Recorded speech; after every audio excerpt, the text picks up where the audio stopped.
وہ ایک وہ حدیث میں بھی آتا ہے نا کہ ایک بندہ آیا بالکل اس کی وہ لمبی حدیث ہے, ایمان والی حدیث ہے. جی جی اس کا بھی انہوں نے عمر سلیمان نے اس کا بھی پورا ذکر کیونکہ کیا بہت مشہور حدیث ہے اور قیامت کے بارے میں حدیث انہوں نے بتائی تھی.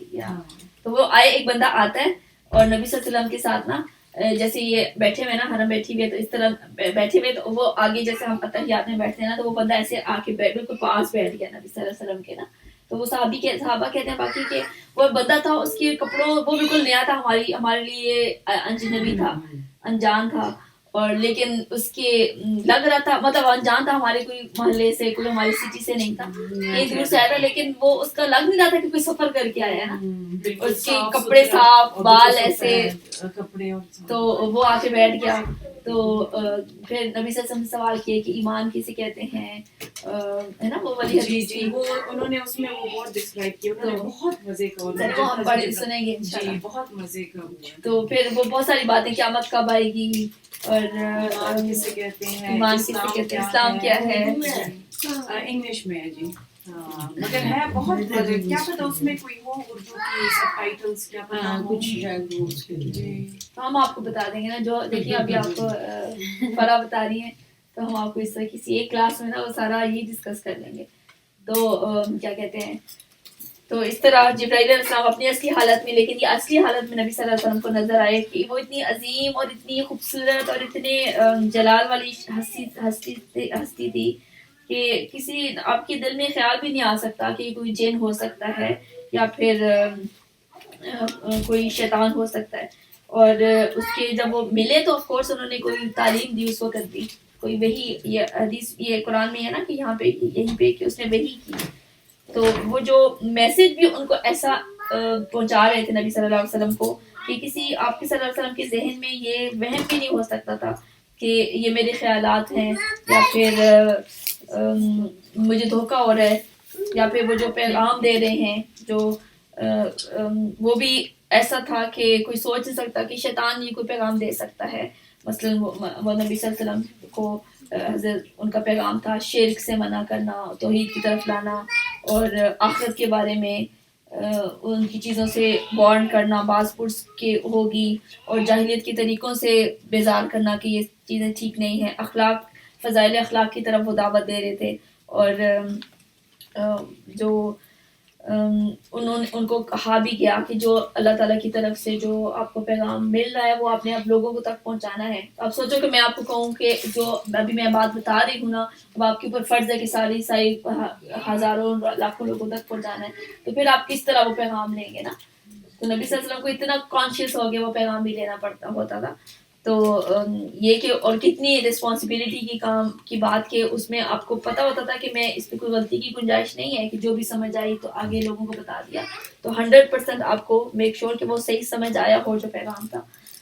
اور یہ کہ جیسے, اور پھر پانچویں بات یہ ہے کہ جب اللہ تعالیٰ کسی کو نبوت کے لیے چن لیتا ہے نا, تو اللہ تعالیٰ اس کے دل کو شکوک سے پاک کر دیتے ہیں, یقین اور مطلب کنوکشن سے بھر دیتے ہیں, کہ ایسا ہی کہ ان کو پتہ ہوتا ہے اس بندے کو کہ میں نبی ہوں, جو پیغام آ رہا ہے اللہ تعالیٰ کی طرف سے وہ اللہ تعالیٰ کی طرف سے آ رہا ہے. ایسا ہی کہ جیسے کسی مچھلی کو تیرنے کے لیے اس کو اپنے تیراک پر شک نہیں ہوتا, کہ مچھلی کو کہے گا ہے پتہ نہیں میں نے اڑنا تھا یا میں نے تیرنا تھا, شک نہیں ہوتا. اس طرح پرندے کو نہیں شک ہوتا کہ میں نے اڑنا تھا یا میں نے تیرنا ہے یا میں نے چلنا ہے, تو اس کو پتہ ہوتا ہے کہ میں پرندہ ہوں, میرے پاس ہے پر ہے, میرے پاس میں تیر سکتا ہوں, میں اڑ سکتا ہوں. مچھلی کو پتہ ہوتا ہے کہ میرے پاس میں ہی تیر سکتی ہوں. تو اس طرح ایک نبی کو بھی پتہ ہوتا ہے کہ جو مطلب جو لوگوں کو نظر نہیں آ رہا ہوتا تھا نا کہ فرشتے آئے ہیں, سب لوگوں کو پاس بیٹھے ہوتے تھے, ان کو نہیں پتہ تھا. یس What? Mom, they will break them. اچھا نو بریک نہیں ہوتی, پیپر کی تھوڑی ہے, پلاسٹک کی تھوڑی ہے. اچھا چلو یہ کسی کو نہیں دینا, یہ جو میرے پاس آ گئی صاحب. اور نادیہ آنٹی. میرے پاس تو اللہ تعالیٰ اس پیغمبر کے دل کے اندر احساس بھی ڈال دیتے ہیں کہ تم پیغمبر ہو,